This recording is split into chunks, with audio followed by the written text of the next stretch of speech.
mie, mie. 1, 2, 3, mie. 1, 2, 3, mie. 1, 2, 3, mie. Sunt Gigi pe căli, toată țara mă cunoaște. Am ajuns bogat de la oaia care paște. Mă distram la nuz, dădeam banii pe manele. Acum mă mai distrez, doar privind prin trezăbrele. Sunt din palatul meu, în celula asta mică. Și mi-e dor să spun din nou, dă pe ce se pe petrigă.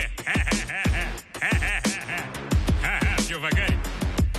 Sunt patriarhul țării, dar e numele meu. Fără frică de becali, cu frică de Dumnezeu. La mitropolie, șef de 6 ani și neoficial șef peste bani. Nimeni de la noi nu mai are cash așa. La un nivel de top, cum are biserica. Amin. Iartă-mă, Daniel, scuză-mă că intervin. Vreau să știi că respect că tu faci ceva divin, dar nu te arunca să vorbești despre bugete. În fața lui Becali n-are nimeni argumente.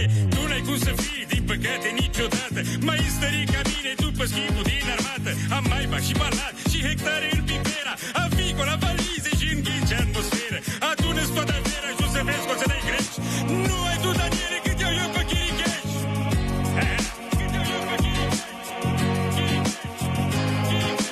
Ai grijă ce spui, Gigi, că habar n-ai. Tu credeai că în cer e raiul, dar la mine în cot erai. Că tu pentru merțan te certai cu interlopii. Eu adunam averi la negru cu toți popii. Vreau să știi, nu pot fi pe locul 2. Am mai multe concuri decât Gigi. Oi, de-a fi știut de averile mele multe, aș fi fost eu pe copeta tot 300.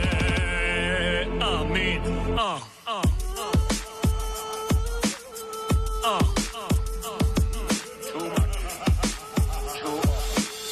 Oricât te-ai rugat tu la Dumnezeu drăguțul, nu o să te ajute cum face cu mine Loțul. Și eu cred în el, an de an mă rog cu patos.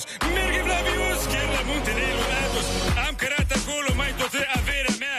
Când a dat vreun preot, m-am vreodată pe ceva. Voi nu donați nimic, doar citiți din catastrofe. La anunții mormântări și botez de luați tarife.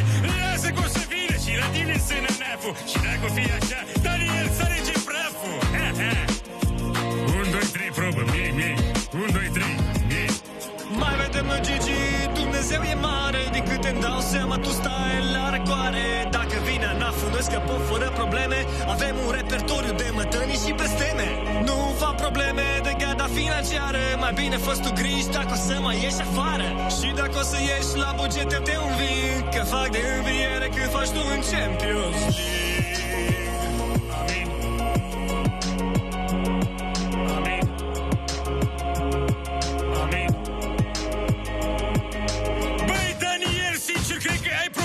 Încep să bați câmpii cum bate suporteri meme. Să mult deasupra ta și ca să mă ajungi cu banii. Transferă niște poptici, vorbește cu Giovanni. Eu chiar de sunt închis, bani tot fac în continuare. Terenurile Steaua, toate scoase la vânzare. Produc bani nu stop și habar n-ai tu de unde. Mi-apargă prin minune, mii de euro în bermude. Așa că nu te pune tu cu mine, Daniel. Dumnezeu e